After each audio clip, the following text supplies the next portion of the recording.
Gracias por conectarte a nuestra reunión online. No olvides compartir esta transmisión y prepárate para nuestro tiempo de alabanza y adoración. Comenzamos.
Y con los cielos cantar.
es la eternidad.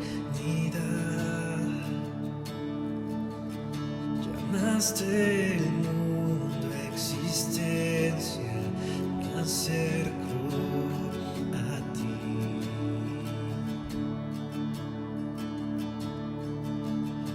Moriste por mis fracasos,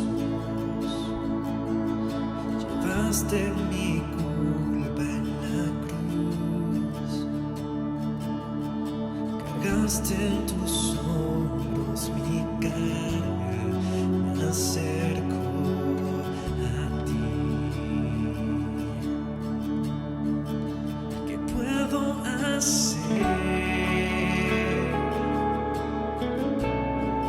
¿Qué puedo decir? Ofrezco mi corazón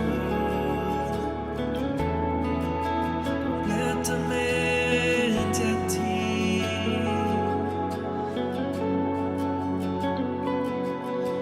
En tu salvación camino,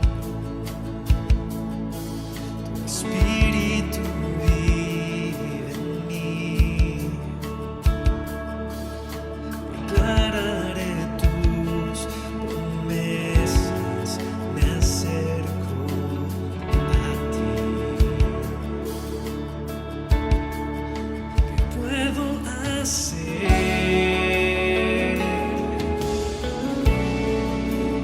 ¿Qué puedo decir?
increíble es poder adorar juntos.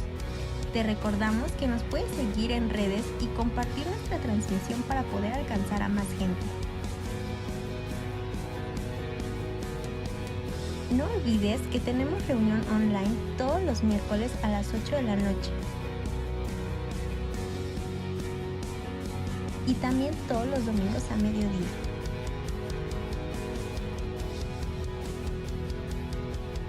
Ponte cómodo y prepara tu corazón para el mensaje que Dios tiene a nuestras vidas. Bienvenido. Hola, ¿qué tal? Estamos nuevamente aquí en nuestra transmisión correspondiente a este domingo, último domingo de mayo. Y bueno, seguimos todavía en sana distancia, seguimos todavía con situaciones relacionadas con esta pandemia. No me gusta hablar de la pandemia, me gusta hablar de Cristo. Sin embargo, tengo que hablar de la pandemia porque en esta semana, gracias a Dios, me encontré con muchos amigos de hace años. Yo les he dicho, ¿no?, que de alguna forma el diablo nos ha querido separar, pero Dios nos está tratando de unir. Y me encontré con muchos amigos de hace años. Y para mí fue sorprendente que en una semana me viera con tanta gente de amigos de hace años, creyentes, que han permanecido fieles al Señor y todos ellos con necesidad. La necesidad de ser orientados, asesorados en cuanto a cómo enfrentar esta nueva enfermedad y pues bueno, gracias a Dios nos ha dado la oportunidad de ayudar a muchos. Hemos estado viendo la manera de poder ayudar y pues Dios nos da la habilidad, la sabiduría para ayudar a mucha gente. Estamos tratando, yo calculo, como 140 personas con esta situación y desgraciadamente me enteré de la muerte de muchos. Incluso gente que ha muerto, pastores que han muerto por esta situación y bueno, de alguna manera queremos continuar ayudando y si alguien necesita ayuda, pues bueno, ponerse en contacto con nosotros para ver qué podemos hacer, porque tenemos los recursos. Dios está de nuestro lado, Dios está a nuestro favor y no está en contra nuestra, y mayor es Dios que está en nosotros que cualquier enfermedad o cualquier pandemia que haya en el mundo. Y en relación a eso, yo quisiera considerar que pues la palabra de Dios nos da mucha certeza acerca de que han de pasar situaciones difíciles. El mismo Señor Jesús decía, en el mundo tendrán aflicción, pero no teman, yo he vencido al mundo. Entonces no tenemos por qué experimentar la muerte. El deseo de Dios es que tengamos vida y que la tengamos en abundancia. Sin embargo, las circunstancias muchas veces son adversas y a veces no sabemos cómo enfrentarlas. Santiago en el capítulo 4, verso 7 dice, sométanse pues a Dios, resistan al diablo y él huirá de ustedes. Entonces, es triste que en esta situación veamos cómo tanta gente muere y muchas de ellas mueren sin Cristo y como que si la pandemia tuviera más autoridad, tuviera más poder que nuestro propio Señor Jesucristo. Y no es así. Yo a veces ¿cómo decir? Como que me incomoda pensar que un virus de 200 nanómetros esté volteando al mundo de cabeza y nosotros no estamos haciendo nada. ¿Por qué digo esto? Porque nosotros tenemos la autoridad de parte del Señor para gobernar sobre las circunstancias. Sin embargo, gobernar sobre las circunstancias es a través de nuestras palabras. Y a veces no vemos esta situación y empezamos a hablar y a veces a despotricar, a veces a quejarnos, a veces a criticar y juzgar, en lugar de ponernos a orar. Y orar de una manera correcta, de una manera sana, de una manera sensata, orar las promesas de Dios, orar la palabra de Dios, no orar de acuerdo a nuestra necesidad, sino orar la palabra de Dios, orar las promesas de Dios, no hablar de nuestra necesidad, sino hablar de las promesas de Dios. El Señor nunca nos instó a que dijéramos, a que confesáramos nuestra necesidad, sino que confesáramos la respuesta a nuestra necesidad, y esa respuesta es la palabra de Dios. Entonces yo quiero animarles en esta ocasión a que podamos considerar esta circunstancia. Y a mí me anima mucho el que, por ejemplo, cuando el Señor Jesús iba en la barca y enfrentaron una tormenta, los discípulos se espantaron y Él estaba dormido. Él era carpintero, él no era pescador. Los pescadores estaban espantados. Si van y lo despiertan y el Señor, pues de alguna manera les llama la atención y les pregunta, ¿dónde está tu fe? ¿Dónde está su fe? ¿No? Y le habla a la tormenta y la tormenta enmudece. Calla, le dicen, ¿no? Y nosotros vemos cómo el Señor sabía la forma en la que Él iba a morir. Yo creo que Él pensó, yo no voy a morir ahogado, yo vine para morir en una cruz, no voy a morir en el mar. ¿Y saben qué? Porque Él sabía su destino. Él sabía el propósito que Dios tenía para su vida. Y cuando veo que mucha gente muere, y aún creyentes, yo me pongo a pensar, ¿por qué, Señor? Y parece como si Dios me dijera, es que no conocen su destino. Jesucristo sabía su destino. Él sabía, yo no voy a morir ahogado, yo voy a morir en una cruz. ¿Saben qué? Yo no voy a morir, y a veces entre broma y broma, porque antes yo era muy peleonero, y yo recordaba con mis hijos esta semana que en alguna ocasión un judicial me sacó una pistola y me apuntó, ¿no? Y yo le dije, o disparas o te la quito, y con esa misma te doy. Era muy peleonero. Obviamente yo no conocía de Jesucristo y era muy peleonero. Y lo enfrenté y la verdad, pues yo sabía defenderme. Y ay Dios, hacía cada cosa tan rara. Y yo les decía a mis hijos que cuando me preguntaban, ¿qué no tuviste miedo? No. Y yo les contestaba de una forma chusca, graciosa, quizás hasta, si usted gusta, grosera, pero yo les decía, no he de morir de parto. ¿Y qué cree? De verdad estoy convencido que no voy a morir de parto. Puedo morir de muchas cosas, pero no de parto. Y el Señor Jesús estaba convencido. Él no iba a morir ahogado, sabía su destino.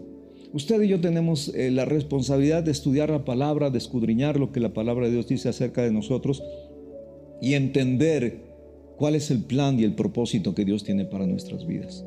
Cuando nosotros entendamos el plan y el propósito que Él tiene para nosotros, nos vamos a dar cuenta que no tenemos por qué espantarnos de una bacteria microscópica, ¿no? No tenemos por qué, si sabemos cuál es nuestro destino. El problema es que tenemos libre albedrío. Dios respeta nuestras palabras, pero nuestras palabras llevan vida o llevan muerte, según lo que usted hable. Y ese es un riesgo. O sea, el libre albedrío es una bendición, pero mal usado es un peligro. ¿Por qué? Porque empezamos a hablar lo que no debemos. Y la Escritura es muy clara: de toda palabra ociosa, de toda palabra necia, de toda palabra hueca que hablen los hombres, de ella vamos a dar cuenta en el día del juicio. Fíjese qué tremendo, ¿no? Jesús murió por nuestros pecados. Así que no vamos a ser juzgados por nuestros pecados, sino por nuestras palabras. Por nuestros pecados ya pagó Jesucristo. Pero por nuestras palabras, por nuestras palabras, por nuestras palabras, por nuestras palabras. Eso es lo que nosotros vamos a dar cuenta. De toda palabra necia, ociosa, de toda palabra ajena a la voluntad de Dios, de esa sí vamos a dar cuenta. ¿Qué es lo que quiero decirles? Tenemos que tener mucho cuidado. ¿Qué estamos hablando? ¿Qué estamos diciendo? Tenemos que entender que nosotros podemos cambiar las circunstancias de nuestro país, de nuestra casa, de nuestra familia, tan solo si empezamos a declarar la palabra de Dios sobre nuestras vidas. Él tiene planes de bien y no de mal. En Jeremías capítulo 29, verso 11, dice: mis planes para ustedes solamente yo los sé, y no son para su mal, sino para su bien. Voy a darles un futuro lleno de bienestar. Ese es el plan de Dios. Él tiene planes de bien y no de mal. Él tiene planes de prosperidad y no de pobreza. Él tiene planes de bienestar y no de maldad. Él tiene planes buenos para usted, para su casa, para su vida, para su familia. Tenemos que entender que Dios tiene planes de bien. No que vemos las circunstancias y ya nos espantamos y a mí no me interesa lo que el mundo diga, a mí me interesa lo que Dios dice, y el Señor dice que tiene planes de bien para mí y para mi casa y para mi familia.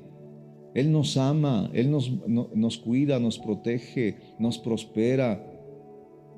Él es un Padre amoroso.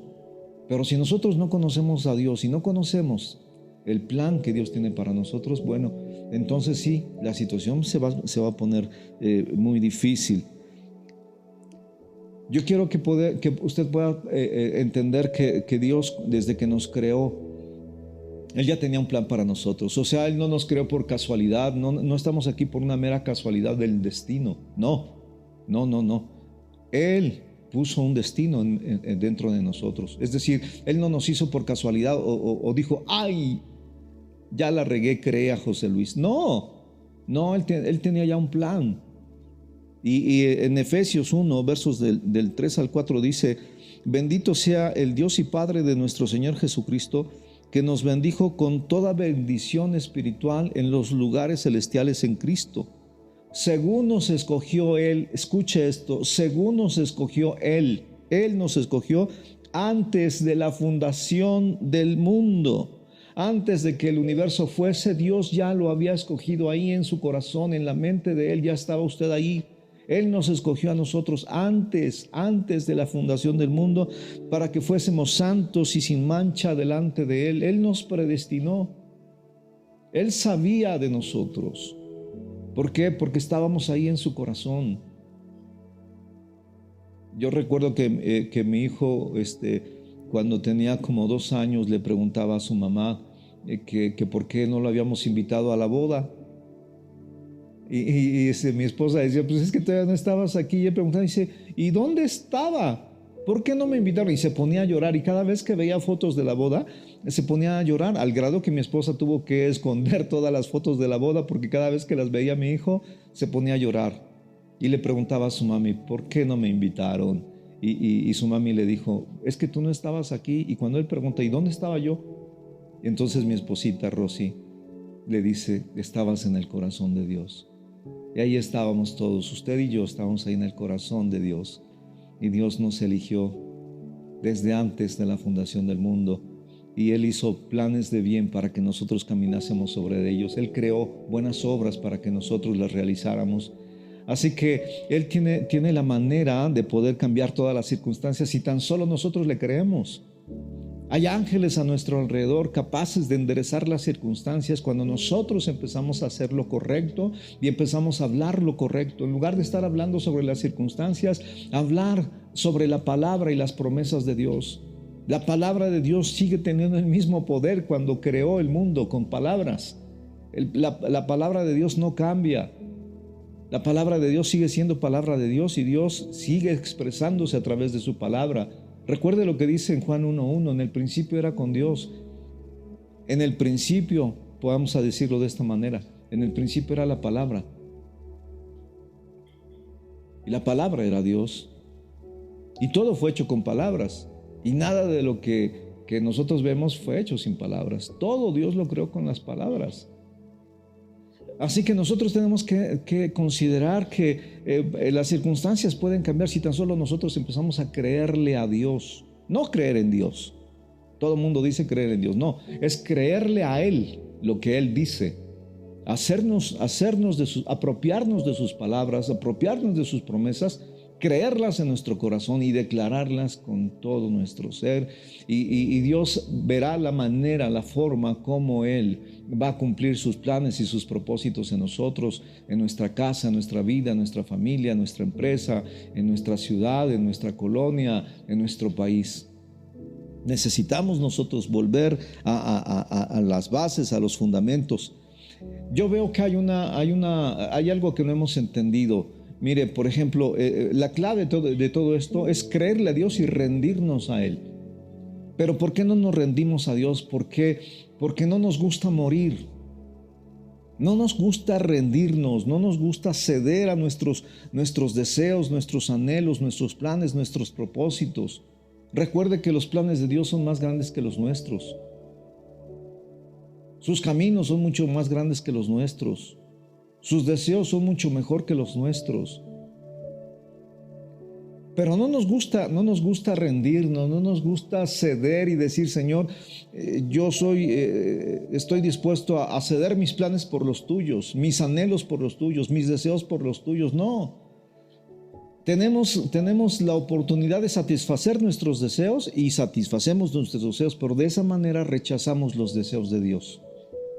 Así que vea usted que es muy fácil.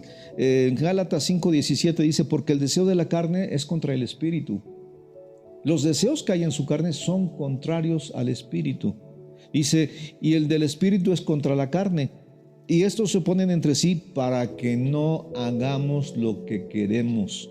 Para que no hagamos lo que queremos. Entonces necesitamos entender que cuando nosotros satisfacemos nuestros deseos, estamos rechazando los deseos de Dios. ¿Por qué no se cumplen los deseos de Dios en nuestra vida? Porque nosotros hemos decidido hacer los nuestros. Y mientras nosotros sigamos dándole lugar a nuestros deseos, a nuestros anhelos, a nuestros planes, a nuestra visión, pues los deseos y los planes de Dios se vienen abajo. Y esa es la manera en la cual hay una lucha entre la carne y el espíritu, y los dos se oponen para que no hagamos lo que queremos. Pero ¿cómo luchamos por cumplir nuestros deseos? ¡Ay, Dios! Somos capaces de todo por lograr hacer lo que nosotros nos proponemos. Yo recuerdo que, muchas veces nos sentimos derrotados, y cuando nos sentimos derrotados es cuando entonces somos fuertes. Cuando nosotros decimos, Señor, no puedo, Señor, ayúdame. Ya me cansé yo de tratar de lograr esto y no puedo. Y cuando nos rendimos a nuestros propósitos, entonces Dios logra los suyos. Recuerde que el que trata de salvar su vida la perderá, pero el que la pierde por causa de Él, la ganará. Estamos entrenados para vivir en el mundo, no estamos entrenados para vivir en lo sobrenatural, en lo espiritual, y a veces nos cuesta. Nos cuesta porque no entendemos la manera, cómo hacer que los planes de Dios se cumplan en nuestras vidas. Imagínense el deseo de Dios contra el deseo de la carne. Tomamos la decisión de en lugar de hablar la palabra de Dios, hablamos lo que vemos, hablamos lo que sentimos, hablamos lo que las circunstancias nos dicen, en lugar de hablar la palabra de Dios. En lugar de orar las promesas de Dios, estamos orando con respecto a nuestras necesidades. Vea usted, la mayoría de la gente así es, o somos, diría otra persona, ¿no? Empezamos a orar, Señor, ayúdame, prospérame, bendíceme, protégeme. En lugar de estar orando sus promesas, oramos sobre nuestras necesidades. Es importante que nosotros cambiemos y empezamos a rectificar nuestra manera de vivir el cristianismo. Cualquiera que dijera a este monte, quítate y échate en el mar, y no dudar en su corazón, sino creyere que será hecho lo que dice será hecho. Yo a veces le pregunto, ¿cuántos quieren una enfermedad? No, pues yo no le digo, entonces ¿por qué habla enfermedad? ¿Cuántos quieren tener una necesidad apremiante? No, pues nadie. Entonces, ¿por qué habla la necesidad? ¿Por qué habla el problema? Dios jamás nos dijo que habláramos el problema o la necesidad, sino que habláramos la solución. Cuando nosotros hablamos la solución, necesitamos recurrir a la palabra de Dios. ¿Por qué? Porque esa es la solución. Hablar la palabra de Dios. En lugar de estar hablando lo que nosotros queremos o lo que nosotros vemos, hablar las promesas de Dios, hablar la palabra de Dios. ¿No sabe cómo hacerlo? Ore en el Espíritu. Ore en el Espíritu es la oración más eficaz y más certera. ¿Por qué? Porque es una oración inspirada por el Espíritu Santo. Es como si Jesucristo mismo estuviera orando. ¿Usted cree que Jesucristo no sabe orar? Ore en el Espíritu. El apóstol Pablo decía, yo oro en lenguas más que todos ustedes. No ha sido lleno del Espíritu Santo, clame a Dios y dígale, lléname, Señor, con tu Espíritu. Yo quiero orar en ese lenguaje sobrenatural, en ese lenguaje espiritual, y empieza a orar y a orar y a orar. ¿Por qué? Porque esa oración no es egoísta. Cuando nosotros oramos en nuestro entendimiento, pedimos por nosotros, por nuestra casa, por nuestros hijos, por nuestra familia, y no digo que esté mal, pero estamos orando por nosotros cuando a lo mejor hay una necesidad más urgente, pero nosotros no la sabemos, pero el Espíritu sí, el Espíritu Santo sí. Por eso Pablo dice, ¿qué hemos de pedir como conviene? No lo sabemos, pero el Espíritu Santo intercede en nosotros y a través nuestro en esas lenguas indecibles. Así que yo quiero que usted pueda considerar que hay una lucha entre la carne y el espíritu, y a veces en lugar de estar orando en el espíritu, estamos orando en nuestro entendimiento de una forma egoísta.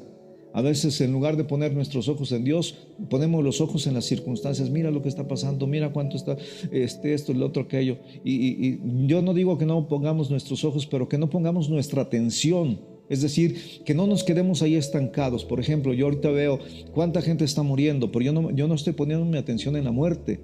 Yo estoy poniendo mi atención en todo lo que Dios nos ha dado para que nosotros podamos salir adelante y que podamos nosotros ser luz en medio de estas tinieblas, ser vida en medio de tanta muerte, ser una esperanza en un lugar de tanta desesperación. Yo veo gente muy desesperada, espantada y sobre todo que no saben qué hacer.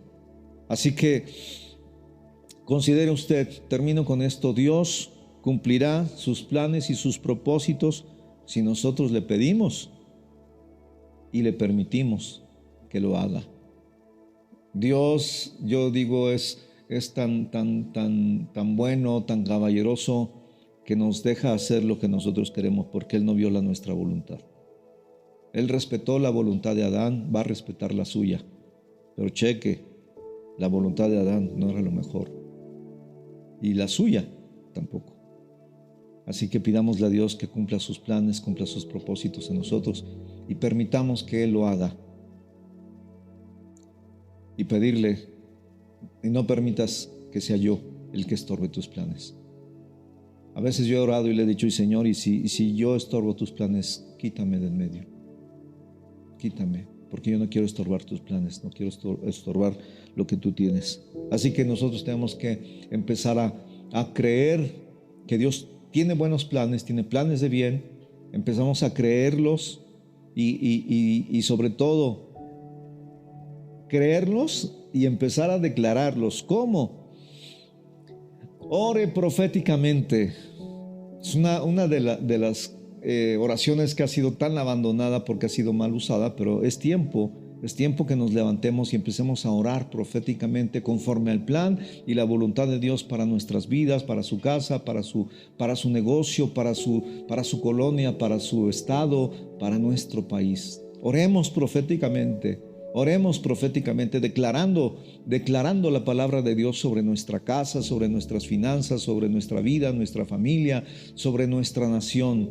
México es de Cristo. México es de Cristo.